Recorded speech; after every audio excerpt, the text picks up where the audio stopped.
Alright, today we're going to be doing bookbinding stitch, which consists of the Kettle stitch, which connects your back cover to your signatures, and then the Kettle stitch. And it looks just like this. This is the Coptic stitch that you're using, and it basically loops around the existing thread with each signature. What you need for this project is a punching tool, a bent needle, and waxed linen thread. First off, you need to puncture holes into both of your covers and signatures. To do this, my way is a little bit different than the teacher's, but I find this very helpful. For your jig, you want to take a piece of paper that is the same width as your signature.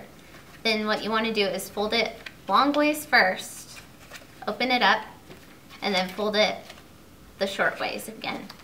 Now that middle point is going to be the center for your signature juncture or hole. There we go.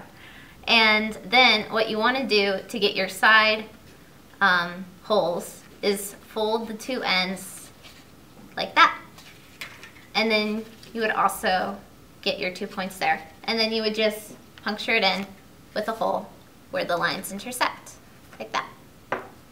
Right. And since 3 holes isn't going to be enough strength to hold your binding together, you take the 2 ends and fold it into your outside points. That way you get 2 more points, and that way it's stronger to hold your signatures together.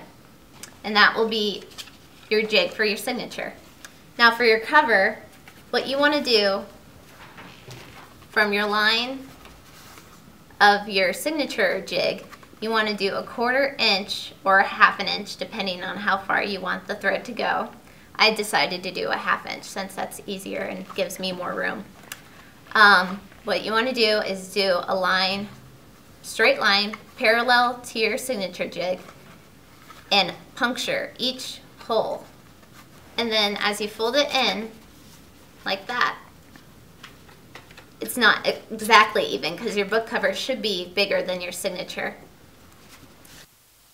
What you want to do is just punch right into the board. That way you get an even set of lines. Alright, now since we got our jigs set and all of our holes punctured, what we want to do is start threading. And what I'm starting with first is called the Kettle stitch, which will connect your signature to your back cover. And we're working from your back cover to your front cover. You want to go through your first signature like this and come right through. And as you thread it through, you want to leave at least 3 inches of thread to hold it in place, which I will show you guys later. And then you want to go on the inside of your back cover. So you want to go in through this hole and then out through the back,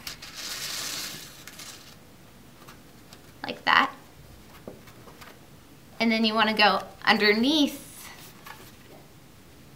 to your first signature and right through that hole that you just went through the first time and pull it through.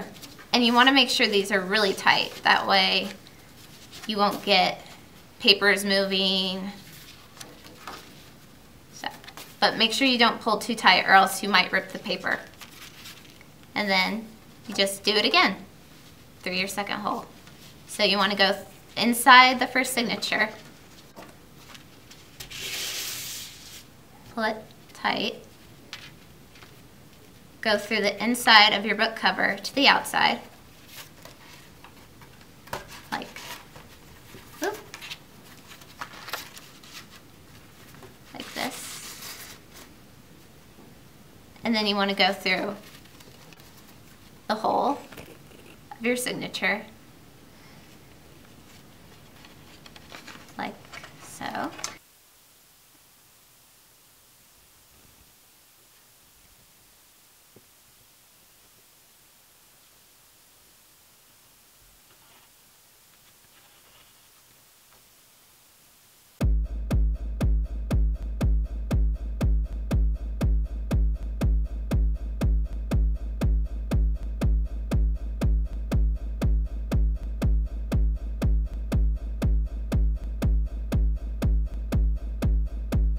so you have your kettle stitch right here, which is this.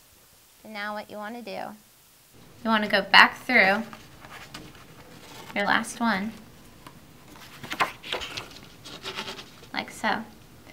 You want to go through the loop that you just, right here, and make sure that as you loop it through this loop and you have this excess string, your needle needs to go through that loop.